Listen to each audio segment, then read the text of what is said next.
Assalamualaikum warahmatullahi wabarakatuh.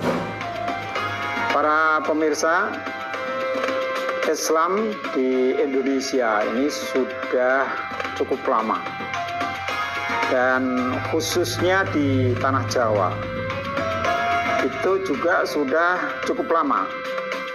Dan yang menarik, Islam di tanah Jawa ini kemudian berhasil mendirikan lembaga pendidikan.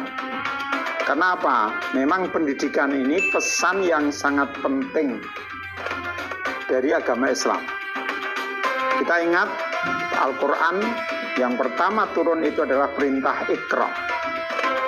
Nah, perintah Iqra ini kemudian oleh Rasulullah dimunculkan juga dalam bentuk bagaimana Rasulullah mendidik masyarakat. Ketika Islam kemudian sudah mulai menyebar di masyarakat, Rasulullah kemudian berdakwah, dan setelah banyak orang-orang masuk Islam, lalu apa? Rasulullah kemudian membuat lembaga pendidikan, baik di Makkah maupun di Madinah. Nah, lembaga pendidikan ini juga sama ditiru oleh para ulama yang menyebarkan agama Islam, termasuk di Jawa. Di Jawa itu di zaman akhir dari kerajaan Majapahit itu juga ada orang-orang yang datang ke Jawa, dan sampai di Jawa kemudian mereka masuk ke kerajaan Majapahit dan berdakwah. Kebetulan ada beberapa perhubungan antara orang-orang Islam dengan di zaman kerajaan Majapahit. Salah satu rombongan yang sangat penting itu dari Champa. Dari Champa itu ada satu kerajaan di Vietnam yang kemudian oleh Raja Majapahit yang saat itu berkuasa diberi satu tempat, ya. Karena ini ada beberapa orang, ada yang diberi tempat di daerah Gresik, Gapura.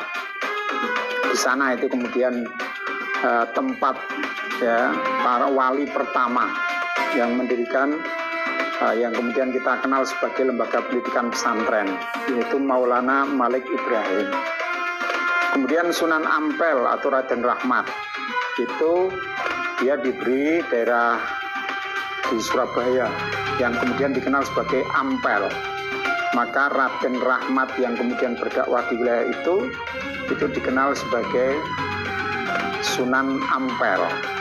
Nah, Sunan Ampel dan Maulana Malik Ibrahim ini mendirikan yang dikenal sebagai pondok pesantren.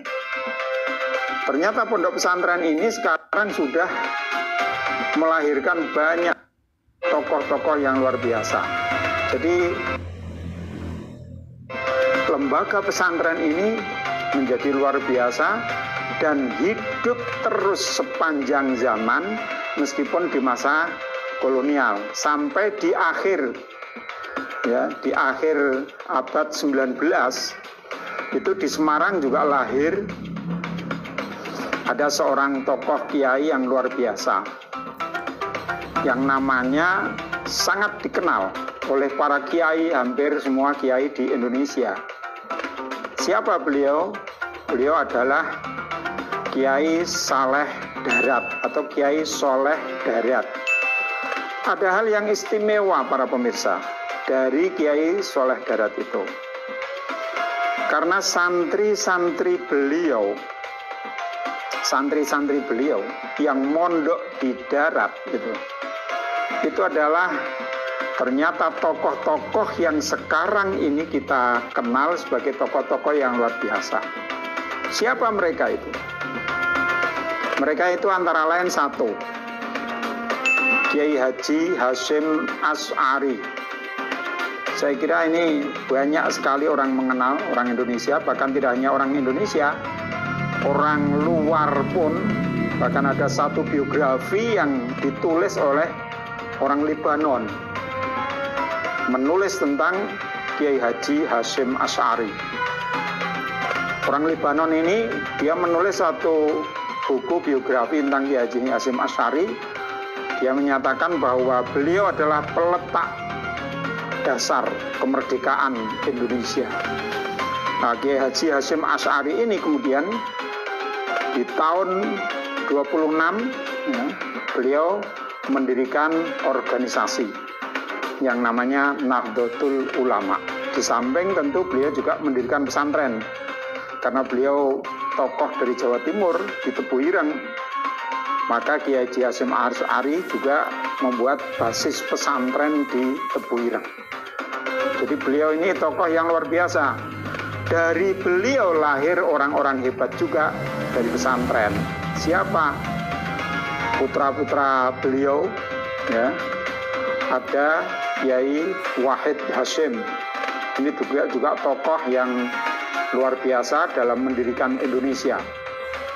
Dari Kiai Haji Wahid Hasyim kemudian lahir orang yang hebat juga. Siapa beliau?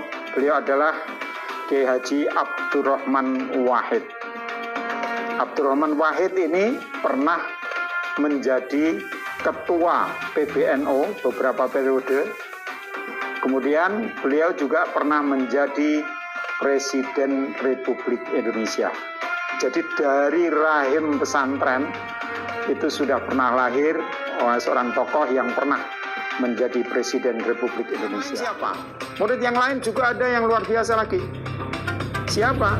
Mereka yang kemudian nyantri di Pondok Pesantren Darat di Semarang itu. Yang kedua perlu saya sebut adalah Kiai Haji Ahmad Dahlan. Saya kira masyarakat akan sangat mengenal siapa beliau. Beliau ini adalah pendiri organisasi Muhammadiyah. Organisasi justru yang lebih dulu didirikan di Indonesia. Karena kalau tadi NU itu berdiri tahun 1926, Kiai Haji Ahmad Dahlan mendirikan Muhammadiyah pada tahun 1912. Jadi dua tokoh besar yang akhirnya kemudian menjadi pendiri organisasi besar di Indonesia itu ternyata pernah ngaji ya, berguru kepada Kiai Soleh Darat di Semarang. Siapa lagi tokoh yang lain? Tokoh yang lain, para pemirsa, ternyata itu adalah tokoh-tokoh yang kalau kita cermati sekarang itu adalah tokoh-tokoh pesantren yang luar biasa hebat sekarang ini. Misalnya siapa? Misalnya Kiai Haji Mahfud dari Pondok Pesantren Termas. Itu juga pernah nyantri di Semarang. Kemudian juga ada saudara beliau Kiai Haji Dahlan.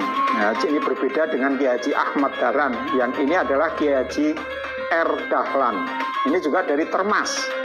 Nah, itu juga ada yang lahir dari pendidikan pesantren santri Kiai Haji Soleh Darat. Nah, mungkin karena kehebatannya itu, ya, Kiai Dahlan dari Termas ini akhirnya kemudian dijadikan menantu, ya, jadi menantu Kiai Soleh Darat di Semarang. Ya, jadi dari Kiai Soleh ini lahir banyak sekali kiai-kiai. Ada lagi, mungkin saya kira para pemirsa juga mengenal Pondok Pesantren Al-Munawir di Jogja. Pondok pesantren yang ya, sudah sangat tua dan melahirkan banyak sekali kiai. Kiai kita yang sekarang kita kenal, misalnya Gusmus, itu juga antara lain alumni dari Pondok Pesantren Al-Munawir dan santri dari Kiai Munawir. Nah, Kiai Munawir ini adalah santri dari Kiai Soleh Darat.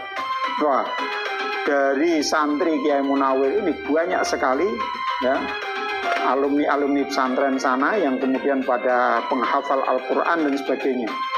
Nah, ini adalah orang-orang yang lahir dari pesantren. Jadi para pemirsa, para kiai-kiai ini banyak sekali yang dilahirkan dari pondok pesantren. Para kiai ya, yang lahir di pesantren itu ternyata tidak hanya kemudian nanti mereka-mereka ini juga mengembangkan pesantren, tetapi ada beberapa yang kemudian menjadi pegawai keraton, ada yang menjadi pegawai pemerintah kolonial khusus menangani yang bagian keislaman dan sebagainya. Sehingga ini menjadi kekuatan yang penting lahirnya tokoh-tokoh dari pondok pesantren yang kita kenal. Para pemirsa, jadi sebagai kesimpulan dari pertemuan ini, mari generasi kita tidak perlu khawatir kalau kemudian harus menjadi santri di pondok-pondok pesantren. Karena pondok pesantren tadi sudah saya ceritakan melahirkan tokoh-tokoh yang hebat. Bahkan sekarang salah satu wakil presiden kita itu juga seorang santri, yaitu Kiai Haji Ma'ruf Amin. Banyak melahirkan tokoh-tokoh yang hebat di Indonesia ini. Terima kasih. Assalamualaikum warahmatullahi wabarakatuh.